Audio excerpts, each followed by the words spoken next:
November 5th, 2017. It started as just another Sunday service in a small Texas town, and then it was shattered by just horrific violence. So today we're going to break down not just what happened at the First Baptist Church in Sutherland Springs, but the critical system failure that allowed it to happen in the first place. Let's dive in. And the human cost, it's just staggering. 26 people lost their lives that day. Think about that range, from an unborn child all the way to a 77-year-old. And on top of those who were killed, another 22 people were wounded in the attack. You can just imagine. It's a wound on a community that's just scarred forever.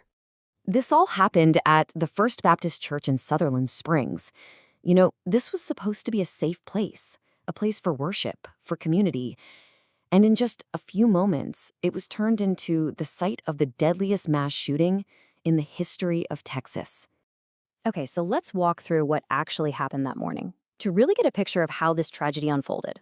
And it happened so fast. At 11:20 in the morning, the shooter shows up in full tactical gear and just opens fire for 11 terrifying minutes. 11 minutes. He's inside the church firing around 450 rounds. The only thing that stopped him was when he finally stepped back outside and was confronted by an armed local resident. The shooter was hit and he took off in his car with 2 citizens chasing right after him.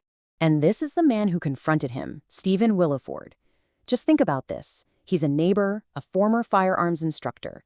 He hears the gunfire, grabs his own rifle, and runs towards the danger, not away from it. It was his incredible bravery, his actions, that wounded the shooter and forced him to run, finally ending that massacre inside the church. So to really understand how something like this could even happen, we have to look at the shooter himself. Because the violence on that Sunday, well, it wasn't some random, isolated incident. It was the endpoint of a long and, frankly, a deeply disturbing pattern of behavior. Look at this. The number of red flags is just staggering. While he was in the Air Force, a super long disciplinary record. He brutally assaulted his wife and even fractured his toddler stepson's skull.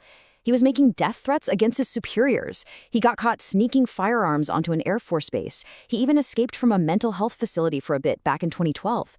This isn't hindsight. This was a clear, documented history of escalating danger. It just feels like it should have been impossible to ignore. Okay, so here's the absolute critical point. He wasn't just some guy with issues. He was a convicted criminal. Back in 2012, he was court-martialed for 2 counts of assault on his wife and stepson. And he pleaded guilty. Now, under federal law, that one conviction, that should have changed everything, right? So this brings us to the one question at the heart of this entire tragedy. If he was a convicted domestic abuser, someone who is legally, federally barred from owning a gun, how in the world was he able to go out and buy 4 firearms, including the rifle he used in the attack? Well, the answer lies in a complete and catastrophic breakdown. And the most tragic part? It was a simple breakdown in the very system that was designed to stop exactly this from happening. Okay, so this really breaks it down. On one hand, you have the law, and the law is crystal clear. If you're convicted of a crime of domestic violence, you cannot legally buy or own a firearm, period. But then, there's the reality. And the reality is that the U.S. Air Force, the same people who convicted him, never reported that 2012 court-martial conviction to the FBI's National Background Check System. They just didn't do it. And look, this isn't just speculation. The Air Force came out and admitted it themselves. Here's their statement. His domestic violence offense was never entered into the national database. So because of this one, you could call it a clerical error, every single time he went to buy a gun, his background check came back clean. The system had no idea. So when a failure this catastrophic comes to light, you'd expect a push for accountability, right? And for new laws to make sure this can never, ever happen again. And that's exactly what followed. First, there were major legal consequences. A federal judge actually ruled that the government was 60% responsible for the attack. 60%. The ruling basically said their negligence was a direct cause. And because of that, the court awarded over $230 million to the survivors and the victims' families. The shooting also kicked off a big legislative response. It exposed this massive, glaring hole in the system. So lawmakers from both sides of the aisle came together to introduce something called the Fix Nix Act.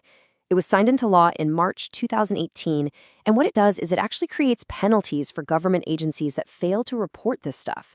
It's designed to give the reporting rules some real teeth, so they can't be ignored again. But the story doesn't end with lawsuits and new laws. For the victims and their families, the tragedy was just made so much worse by this cruel, awful wave of disinformation that followed. Almost immediately, the community was just bombarded by conspiracy theories. People online started spreading false reports, trying to label the shooter as a Democrat, or an anti-fascist, or radical Islamist. Basically anything to fit their own political narrative. Absurd claims started circulating that the whole thing was a false flag operation. It got so bad that a couple of conspiracy theorists were actually arrested for harassing the church's pastor, a man whose own daughter was killed in the attack. It's just unbelievably cruel. And so all of this leaves us with a really big, important question. The Sutherland Springs shooting is, of course, a story of unbelievable personal loss, but it's also a story of a system that failed. So in a single clerical error, just one failure to report can have such devastating consequences.